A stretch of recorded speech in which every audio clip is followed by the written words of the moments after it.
It has been so much fun this week getting some expert advice on how to prepare healthy meals for the family. So great to welcome back Robin Darling, registered dietitian with CHI Memorial. So we've done breakfast, we've done lunch.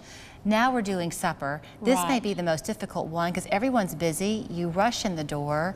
What do you fix? And everybody's starved. Yes. Oh, that's the worst. Starved. Mom, when is supper going to be ready? Part of what you think about is having a snack prior to, right after school, since we're talking about families, that will give them some nourishment and not fill them up so much that then they want to skip dinner. Right. So nuts and seeds are a great healthy snack. They give you nutrients, they give you protein, they give you good fat, but they're not going to fill you up. They also won't go bad. You can just keep them in the car. Exactly, exactly.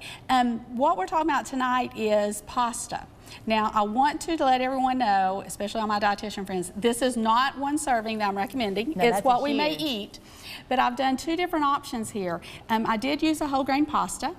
And I will be honest, if I do a marinara sauce, I don't like the whole grain pasta because it's something unfamiliar. So when I try a new recipe, I try it with a whole grain so I have nothing to compare it to. Now you're saying whole grain, and then you'll also see whole wheat. Is there a difference? Whole grain and whole wheat is different in situations with bread and such, but the whole grain pasta simply has just the wheat. It means that the whole grain is there, the bran that's on the outside, the good fiber that's there has been processed in and not been removed, which is what's removed from the white bread and the white pasta. So look for whole grain pasta, not whole wheat, if you can. Yes. Okay.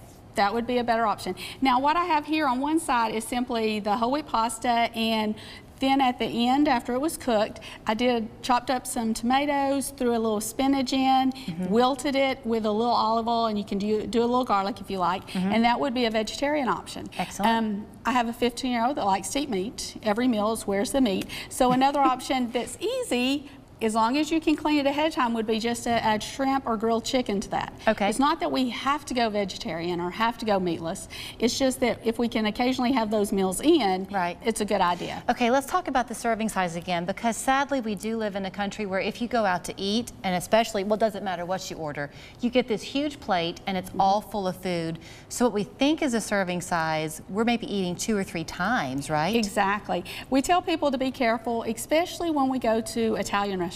Right. Because we eat lots of pasta. So if you can get something to where it's the lunch portion, you're better off. If you get a dinner portion, you can do 2 things. You can either ask them to put half in a to-go container before it ever gets to you, or once it gets to you, go ahead and split it up then. Because you'll always go, oh, one more bite, I'll carry it for lunch and it's gone. Right. So go ahead and split it up ahead of time. And also make sure that you have vegetable options, and also utilize the salad ahead of time to get some nutrients from there. Well, that's what I was going to ask you, because truly, if we were to look at this plate and kind of half it, is that what we'd do, is half it to make a serving size? Well, no, that's a little bit more on the vegetable side, because I assume without the protein they would probably need a little bit more food there. So what's a good companion dish to go with this so that you're not left hungry when you're through? Well, if part of what you're doing is trying to eat better, to lose weight and things like that, is to always have a protein. So the grilled chicken, the shrimp would be an option. Salad's a good option, but you can also just roast vegetables like asparagus and such beforehand. Because a lot of times when we also have pasta, what do we have? We have bread. Right, and that's just doubling your problem. Right. Now, if you watch tomorrow, you'll see how you can have pasta and bread at the same meal. Oh, I like that idea. Yeah, so that way you get a little bit of both. Okay, you have helped us so much. So the takeaway, and also if you're doing a traditional pasta with marinara sauce, if you're watching your sugars, kind of be careful, because some tomato sauces have a lot of sugar. They do have some sugar in it, and we'll discuss how, on again tomorrow's episode, how to do a little bit to where you can do your own, to where you don't get a lot of the other chemicals and such in it. All right, in the meantime, this is an easy one to make when you walk in the door, at whatever time you walk in the door. The whole family can enjoy it.